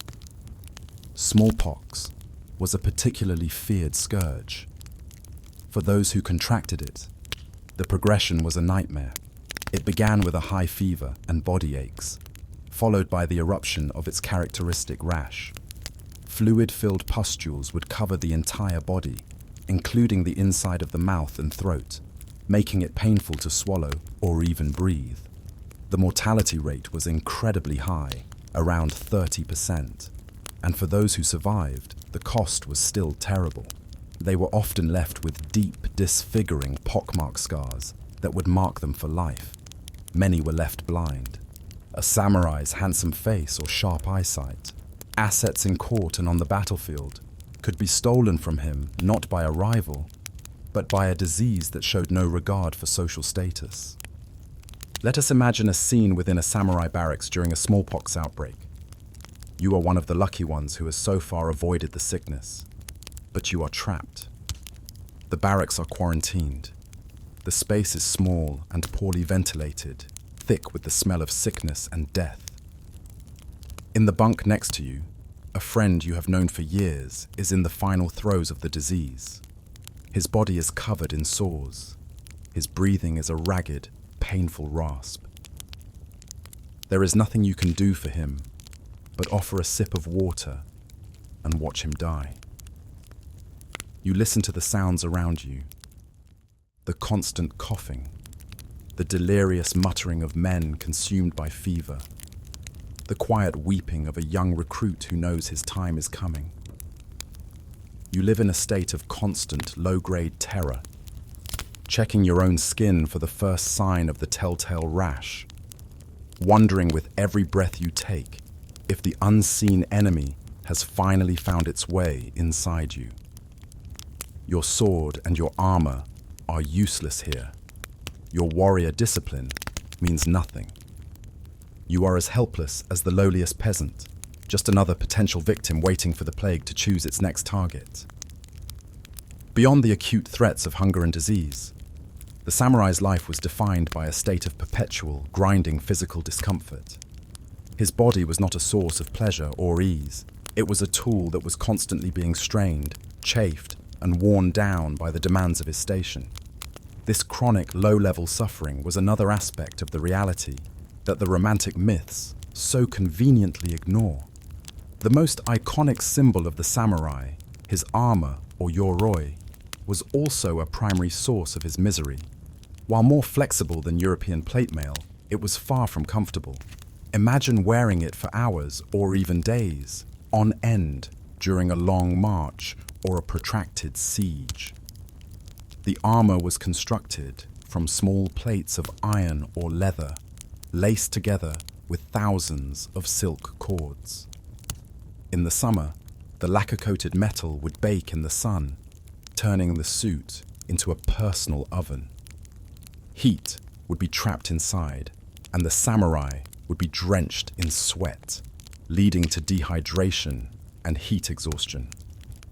The silk and leather undergarments would become soaked and heavy, chafing the skin raw at the joints and around the neck. In the winter, the opposite was true. The cold iron would leach the warmth from the body, and the armor offered little insulation against the biting wind. Rain would soak the silk cords, making the entire suit heavier and colder still. The helmet, the kabuto, was heavy and restricted both vision and hearing, isolating the warrior in a claustrophobic world of muffled sounds and tunnel vision. Just the act of wearing the armor was an exercise in endurance. It was a constant, heavy weight on the shoulders, a rigid shell that restricted movement and rubbed the skin raw. After a long day, removing the armor would reveal a body covered in sores, rashes, and deep bruises where the plates had dug into the flesh. The discomfort continued in his own home. As we have seen, the traditional Japanese house was a drafty, cold structure. The feeling of the pervasive, damp cold during the winter months was a constant presence. With only thin paper screens to keep out the elements, a samurai would spend months on end feeling chilled to the bone. This chronic exposure to cold and damp would lead to aches in the joints that would settle in and become a permanent part of his existence, what we would now call arthritis. The image of the serene samurai meditating in a quiet room belies the reality of a man trying to find a moment of peace while his knees and back throb with a dull, persistent pain. Another unseen enemy was the world of insects. In an era without window screens, pesticides, or effective repellents, a samurai's life was shared with a host of biting, stinging pests. Mosquitoes were a constant annoyance. Their high-pitched whine, the soundtrack to sleepless summer nights. Their bites were not just itchy. They could become infected from scratching, leading to painful sores. And in some regions, they carried diseases like malaria. Fleas were another constant companion, infesting the straw tatami mats and the futons they slept on. Imagine the misery of trying to maintain a stoic, dignified appearance in court, while your body is covered in dozens of intensely itchy flea bites.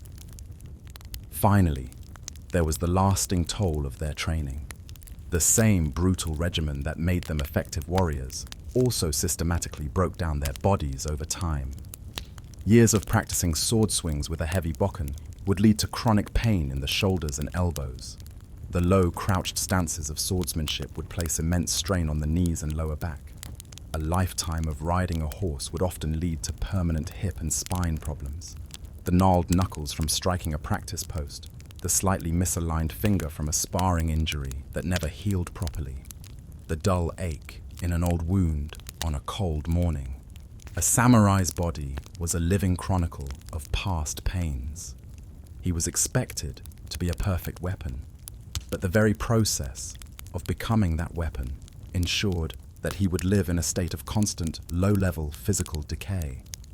And so, The image of the invincible samurai, a warrior of perfect physique and unshakable health, dissolves upon inspection. In its place, we find a man whose body was under constant assault, from within and without. He was a warrior who could be brought low not by a sword, but by a mouthful of contaminated water. He was a nobleman who suffered from the same gnawing hunger as the peasants he ruled over. He was a disciplined athlete whose body was a roadmap of chronic pain and old injuries. His life was a paradox. He was a member of an elite class, yet he was subject to the most common and humbling of human frailties. His stoicism, the famed samurai discipline, was not just reserved for the heat of battle. It was a tool he had to use every single day to endure the hunger in his belly, the ache in his joints, the fever in his blood, and the filth of the world around him. His greatest and most prolonged war was not against a rival clan, but against the simple, brutal realities of his own physical existence. It was a war he could never truly win. And so, our journey through the shadows of feudal Japan comes to a close. We return to the present, leaving the world of the samurai behind. But we do not return with the same images we started with. The warrior we once pictured, the serene, invincible master of steel and spirit, standing proudly under a shower of cherry blossoms, that figure has faded. He has become a ghost, a fiction of cinema and romantic literature. In his place now stands a far more complex and tragic figure, a human being, bound by chains he did not forge, fighting battles both seen and unseen. The polished, lacquered armor has been stripped away, piece by painful piece, to reveal the truth of the man beneath. We have dismantled the myth, not out of a desire to diminish him, but to understand him. And in doing so, we have discovered that his life was not a grand, heroic epic, but a quiet and often desperate tragedy written in the language of endurance. We began by exploring the bars of his gilded cage, the suffocating reality of his servitude. We learned that his prestigious place in the social hierarchy was not a platform for freedom, but a prison of obligation. His life was not his own. It was the property of his lord, a tool to be wielded, a piece to be moved on a strategic board, valuable only for its function and utterly disposable when its usefulness had passed. We saw how his every choice, where he lived, whom he married, what profession he followed, was made for him. His very identity was a gift from a master who could revoke it on a whim, leaving him a man with no home, no purpose, and no name. This was the foundation of his existence, a complete and total lack of personal agency. From that external cage, we moved inward to the even more terrifying prison of his own mind, governed by the tyranny of Bushido. We saw how this unwritten code was not a source of comfort or honor, but an instrument of immense psychological pressure. It demanded an impossible perfection, a stoic mask that could never be allowed to slip, forcing him to suppress every natural human emotion: fear, grief, doubt, even joy. We felt the unbearable weight of face, the constant gnawing anxiety of committing a minor social error that could lead to public shame, a fate considered far worse than death. And we confronted the grim reality of seppuku, stripping it of its honor and revealing it for what it often was: a ritualized, commanded execution, a final, brutal act of servitude, where even a man's death was not his own to claim. Then, we stepped onto the battlefield with him, not the elegant stage of legend, but the chaotic, muddy, and terrifying cauldron of real war. We left behind the myth of the clean, honorable duel and found instead the brutal reality of the massed spear charge, the impersonal death of the arrow volley, and the dishonorable threat of the firearm. We saw that the warrior's life was defined not by glorious victory, but by the relentless, grinding pain of his training, a process of systematic brutalization that began in childhood. And we lingered in the horrifying aftermath, a world of crude medicine, where a simple wound meant a slow, agonizing death from infection, and where the warrior's only reward for survival was a lifetime of psychological trauma, haunted by the ghosts of the men he had slain. Finally, we explored the most intimate war of all, the samurai's struggle against his own physical form. We sat with him before his empty bowl, understanding that his diet was one of bleak monotony and gnawing hunger, a constant state of being underfed that could lead to debilitating diseases like beriberi.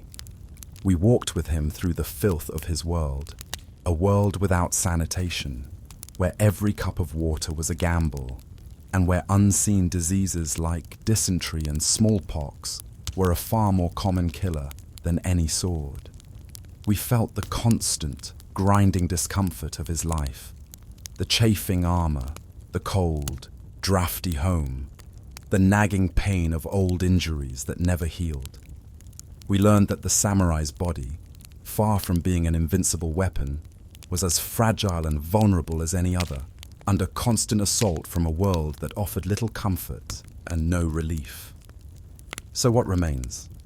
When we have peeled back every layer of the myth, what is left of the noble warrior? What is left is a man, a profoundly tragic figure, trapped by the circumstances of his birth. A man conditioned from childhood to value loyalty over love, honor over happiness, and duty over his own life. A man who was taught to master his emotions, only to live in a state of constant managed fear. A man trained to be a master of violence, who was more likely to be killed by a microbe or a vitamin deficiency. He was a paradox, a member of an elite ruling class who enjoyed almost no personal freedom, a revered warrior whose life was considered cheap, a student of Zen who was rarely allowed a moment of genuine peace. The glory of the samurai, the image that has so captivated the world for centuries, is a story told by the living about the dead. It is a story that requires us to forget the pain, to ignore the suffering, and to sanitize the brutality of their existence. Their glory is a monument built upon a foundation of their forgotten realities. The true cost of that legendary status was a lifetime of servitude, of fear, and of quiet endurance. And so, as we leave him now, perhaps the most fitting image is not the warrior in his gleaming armor, but the man at the end of a long day, sitting silently in a cold, dark room. He is not contemplating strategy or composing poetry. He is simply enduring. Enduring the ache in his bones, the emptiness in his stomach, the ghosts in his mind, and the heavy, unbreakable weight of his own soul. And it is in that quiet, forgotten moment of endurance that we find the truest and most human story of the samurai.